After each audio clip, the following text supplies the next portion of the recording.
एक साल में आप बदल जाओगे। एक साल में चेहरा बदल जाएगा, जीवन बदल जाएगा। नाम जप करो, आध्यात्मिक शक्ति बढ़ाओ, व्यायाम करो, शुद्ध भोजन करो, शारीरिक शक्ति बढ़ाओ, अभी आप बलवान बन जाओगे। बलवान कौन है? दूसरा गाली दे रहा, आप सह गए उसे बलवान कहते, उसके थप्पड़ मार दिया उसे बलवान नहीं कहते। बल आप में क्षमा है तो आप बलवान हैं। काम को आप जीत रहे हैं, आप बलवान हैं। लोभ को आप जीत रहे हैं, आप बलवान हैं। दूसरा कोई बीमार पड़ा है, आप उसको सेवा कर रहे हैं, कोई चाह नहीं, ये आप बलवान हैं। हम आपको बताएं, इसमें जिद्दी स्वभाव चाहिए। हारना नहीं सीखा, घुटने टेकना नहीं सीखा। बस ये आप समझ लो, साधुता में एक जिद्दी स्वभाव चाहिए। घुटने नहीं टेक सकता, हार नहीं सकता। मैं भगवान का दासवा अविनाशी का बच्चा हूँ, तो गिरा नहीं सकते। कितनी बार गिराओगे, जितनी बार गिराओगे उतनी बार हम बलवान होंगे, उतनी बार हम वो सूत्र देखेंगे, अब मैं फेल कहां से हो रहा हूं, निकल जाएंगे। और स्वादिष्ट बलिष्ठ भोजन, आत्मशोधन करने वाले उपासक को जरूरत नहीं, कोई जरूरत नहीं। ये घी, रबड़ी, रसगुल्ला, दूध और ये बादाम, पिस्ता, ये गृहस्थों के लिए बने, ये भगवत मार्ग के पथिकों के लिए नहीं। उनके लिए नाम रूपी बल और ब्रह्मचर्य का महान ताकत, एक अद्भुत बल, एक अद्भुत उत्साह, एक अद्भुत तेज बना रहता। बादाम में थोड़ी है, हलवा में थोड़ी है। बादाम हलवा खा के तो बेकार हो जाते। ये इतना भयभीत, मृत्यु से इतना लोग भयभीत, जानते हो क्यों भयभीत है? क्योंकि तैयारी नहीं मृत्यु की।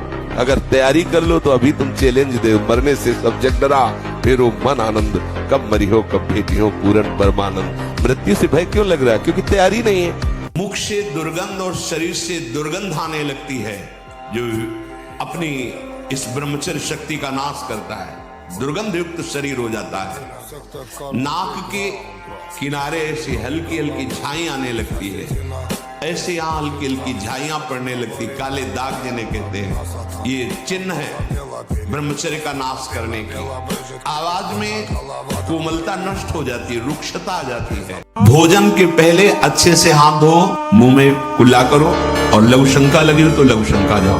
भोजन के पहले पवित्र हो।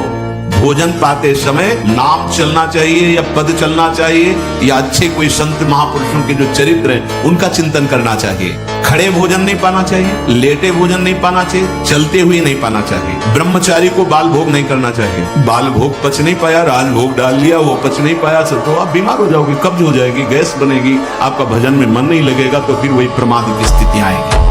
ये बहुत चिंतन करके फिर आपको बता रहे हैं, आप इंद्रियां नहीं है, आप मन नहीं है, आप परमात्मा के अंश हैं। अपने को भूलकर इनकी अधीनता स्वीकार करके हमारी ये दुर्गति हो गई कि हम तुच्छ विषयों के अधीन हो गए, दुख पर दुख भोगते चले जा रहे। सुख की लालसा से सुख भोग क्रिया परिणाम भयानक दुख। इसलिए धैर्य पूर्वक इस मन से दोस्ती हटा दीजिए। अब छोटे छोटे बच्चे स्मार्ट मोबाइल, आचरण, गंदे दृश्य देख देख करके गंदे कर लेना, कैसे उनके अंदर बात आएगी कि वृद्धावस्था पहले भगवत प्राप्ति कर ले। जरूरत ही नहीं भगवत प्राप्ति की, उनको आकांक्षा ही नहीं, जानते ही नहीं भगवत प्राप्ति क्या है, क्यों करना चाहिए। वो बस वो चाहते हैं, जो दृश्य देखते हैं वही करना चाहते हैं, जो सुनते हैं, जो बोलते हैं वही चिंतन होता। जीवन एकदम नर्क बन जाता है। विदा दे देगा, वो माया है ना, आप भोगो, कोई परेशानी नहीं। और अगर आप भोगों को स्वीकार कर लिए तो प्रिया प्रीतम से मिलन की इच्छा ही नहीं रह जाएगी, योग्यता नष्ट हो जाएगी। भोगेश्वर प्रसक्तानाम तयापहत चेतसाम व्यवसायत्मिका बुद्धि समाधोन विधेयते। जिसका चित्त भोग और ऐश्वर्य ने अपहृत कर लिया है, मुझे भगवत प्राप्ति कर ली, वो ऐसा सोच ही नहीं सकता। यदि पर्सनल हनुमान जी की शरण में हो जाओ, ईमानदारी से हो जाओ, तो भार संभाल ले। इसके ऊपर वो कृपा का हाथ रख दे, फिर उसे कोई गिरा नहीं सकता। धर्म के द्वारा जो हमें प्राप्त होगा उसी से हम अपना भरण पोषण करेंगे। आपके बच्चे स्वस्थ होंगे, बुद्धिमान होंगे, परिवार में बहुत सुख और शांति होगी। भले दीपक की तरह जलो, बहुत काल तक रहेगी। लक्ष्मी जी भी आपके घर में बहुत काल, हम ये नहीं कहते कि बहुत नहीं, जितनी है बहुत सुख शांति से चलोगे। कि सोचोगे कि अब मुझे भजन करना है तो पाप नष्ट होना शुरू हो जाएगा। ये बड़े कृपालु हैं। महान दुराचारी भी सोच ले भगवान के सिवा मेरा कोई कल्याण नहीं कर सकता, बस मैं उसे महात्मा बना दूंगा, चिंता न करो।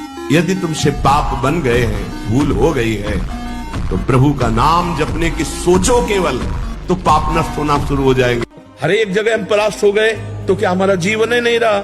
हम पढ़ाई नहीं पढ़ पाए, हम ग्रेजुएट नहीं हुए तो हमारा जीवन नहीं हुआ। तो टेंशन क्यों लेते हैं यार? समय से पढ़ो और भगवान का स्मरण करो, और आएगा तो पढ़ाई के अंदर ही। फेल हो गए तो क्या होगा? क्या हो गया? यही जिंदगी है, इतनी जिंदगी है। भगवान के आश्रित हो, कोई व्यापार कर लो, हम एक नौकरी कर लेंगे, अपने जीवन को थोड़ी नष्ट करेंगे। हम छोटे से छोटा कार्य कर सकते हैं, और भगवान हमारे साथ है तो बड़ाई उनके हाथ में। अगर आज हम भगवान से न जुड़े होते तो बिस्तर में पड़े होते। भगवान से जुड़े हैं तो शरीर की स्थिति बड़ी नाजुक है, लेकिन हम सिंह की तरह दहाड़ रहे। मरते होंगे तो भी प्रवचन करके मरेंगे। हमको इस बात की चिंता नहीं रह गई कि मुझे मरना है या मेरा शरीर छूटना है। भगवान से जुड़ जाओ तो जीत जाओगे, नहीं तो हारना पड़ेगा। ये हारने का देश है। अगर भगवान से प्यार करोगे तो अंत में मुस्कुराते हुए जाओ। तुम्हारा जो साधक एकांत में मनोरंजन करके अपने जीवन को नष्ट कर रहे हैं, अच्छा होता गृहस्थ धर्म में रहते, बाल बच्चे पैदा करके मेहनत करके धर्म पूर्वक कमाते और समाज की सेवा करते। यदि अखंड ब्रह्मचारी वैराग्य मार्ग के पथिक हो तो चूक न होने पावे प्रार्थना करते हैं। इंद्रियों को शिथिल न होने देना, मन को शिथिल मत होने देना, नहीं तो ऐसा बंधन ये बांध देते हैं कि बड़े बड़ों को सर झुकाकर चलना पड़ता है। रौंद देती है माया, ध्यान रखना। तो वीर महान ऐसे बनो कि माया को परास्त करो। सिंह की तरह दहाड़ता हुआ ऐसे, तो अब माया को पछाड़ो। पहले अभी माया के लिए पछाड़ा, अब माया को पछाड़ो। तो भी संत भी बनोगे ना तो वीर ही महान बनोगे। कैसी भी परिस्थिति हो, भगवान के भक्त के हृदय में कभी भय नहीं होता। उपासक को स्वतंत्रता तभी मिलेगी जब पहले शास्त्र और गुरु की परतंत्रता स्वीकार करे। शास्त्र और गुरु का भय, शास्त्र और गुरु का शासन स्वीकार करे तो इंद्रियों के विषयों से हटने का उसको सौभाग्य मिल जाएगा। अगर वो शास्त्र और गुरु से स्वतंत्र है तो इन प्रपंच में वो परतंत्र रहेगा। सिद्धांत। तो उन्होंने पहली बात कही, हमने अपनी डायरी में लिख रखी थी कि बेटा जो बनना है वो सोचो, जैसा बनना है वैसा सोचो, जैसा सोचोगे वैसा बन जाओगे। ब्रह्मचर्य नींद को, तमोगुण को नष्ट कर देता है। ब्रह्मचर्य शरीर की पीड़ा को सहने की सामर्थ्य देता है। ब्रह्मचर्य में होश रहता है और जोश रहता है, उसमें दिव्य तेज रहता है कि मर सकता हूं लेकिन गलत आचरण नहीं कर सकता। जिसे निकालने में इतना आनंद समझते उसको रोक के तो देखो, बहादुर बन जाओगे। माया पर विजय प्राप्त करोगे। हर विपत्ति, हर संकट को रौंदने की सामर्थ्य।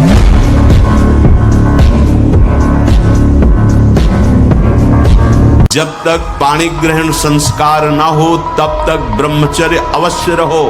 यदि उस समय तक ब्रह्मचर्य नहीं रहते तो तुम गृहस्थी को ठीक से नहीं चला पाओगे, वास्तविक अच्छे गृहस्थ नहीं बन सकते हो। जो तुम्हारी गृहस्थ की वृत्तियां हैं उनमें तुम सफल नहीं हो पाओगे। अगर हम आज दहाड़ रहे हैं तो भगवान की शरण में और ब्रह्मचर्य से हैं, उससे हम दहाड़ रहे हैं भगवान की शरण में और ब्रह्मचर्य। वही तुम्हें सब नौजवानों को कहते हैं, तुम थोड़ा जिसे निकालने में इतना आनंद समझते हो उसको रोक के तो देखो, बहादुर बन जाओगे। माया पर विजय प्राप्त कर लोगे। हर मनुष्य का चेहरा आनंद में बनाया गया है। मुख प्रसन्न तन तेज विराजा, कीनेस रामचंद्र कर काजा। दर्शन करने योग्य मनुष्य जीवन है, पर उनका वो आनंदमय हंसमुख चेहरा ना होकर दुखी उदास, आनंदमय हंसमुख मुस्कुराता हुआ चेहरा ब्रह्मचारी का होता है। भगवत चिंतन करने वाले को होता है, संयम से चलने वाले को होता है। इनके चेहरे दुखी उदास खिन्न, न जाने कितने तरह के चेहरे में विकार उत्पन्न हो जाते हैं। बूढ़ा हो गया हूं, नहीं तो जटायु ने तो युद्ध करके वीरगति को प्राप्त हुए। रावण को अपनी चोंच और पंजों से फाड़ के फेंक करके जानकी को उठा करके राम जी के पास रख देता है, इतनी सामर्थ्य है। तो देखो ये अवस्था इसकी ऐसी है, दयनीय अवस्था आ जाए बच्चे की। इस समय इसका विकास होना चाहिए माइंड का। अच्छे अच्छे शास्त्रीय ज्ञान, आधुनिक ज्ञान, उत्साह, एक दिनचर्या, एक तेज, वो ऐसे बुझा बैठा है जैसे 10 बच्चे का बाप हो। क्यों? क्योंकि उसकी जीवनी शक्ति का ह्रास हो चुका है। आजकल नए बच्चों को देखो ना, वो इतने खुद टेंशन, इनको क्या टेंशन, अब बोलो क्या है टेंशन? ये टेंशन की अवस्था है। इस समय तो आनंद की अवस्था है। प्रलोभन और भय, ये दो हमको धर्म भ्रष्ट कर देते हैं। बस अगर दो चीज नहीं तो त्रिभुवन में कोई तुम्हें परास्त नहीं कर सकता। आज जैसे आपने सुना, एक क्षण में आपको लगा कि मैं छोड़ दूंगा, ऐसा लगता है आज के बाद कभी नहीं। पर जो अंदर वृत्तियां हैं आपकी, वो ये बात नहीं मानेंगी। अभी कसम खा लो, वृंदावन की जिसकी जो चाहो, अभी शीतलता आ जाएगी। त्यागाच्छांतरंतरम, अभी हृदय शीतल, हाँ आज के बाद कभी नहीं, हटो यहां से। अब जो वृत्तियां हैं वो आपको जलाएंगे। उस जलन को कोई शैजा, उसी को महात्मा कहते हैं। तास्तितिक्षस्व भारत, उनको सहन करो, बस वो शांत हो जाएंगे। सहन करना बड़ा ही कठिन है। जो सहन कर लेता है वही जीते जी जीवन मुक्त है। एक केवल ये प्रश्न का समाधान कर लो। ऐसे जंगली सिंह के नेत्र है, ऐसे ब्रह्मचारी के नेत्र, उसके नेत्र में एक पावर होता है, एक दबाव पक्ष होता है। वो जिस पर नेत्र डाले तो एक बार झुक जाए सामने वाले के। ब्रह्मचर्य का ऐसा पावर, देवलोक सहित समस्त देवता उसे नित्य नमस्कार करते हैं जो ब्रह्मचारी होता है। और जब ब्रह्मचर्य, ऐसा कैसे हो सकता है? बल है ना, अध्यात्म बल, शारीरिक बल की बात नहीं कहते। ऐसा कैसे हो सकता है? यदि एक बार ऐसा हुआ तो 1000 बार मैं प्रयास करूंगा और इस पर विजय। वो मतलब जिद्दी स्वभाव, एक निष्ठा, उसी से आती है, उसी से। पहले खेती जोतते थे ना किसान, एक कार वाला होता था और पूरे खेत को उसी से जोतला है। बलवान होते, 2 लीटर मठा और 8 रोटी पाए, बैल की जैसी ताकत। अगर बैल को नाक पकड़ के रोक ले तो वही खड़ा हो जाए।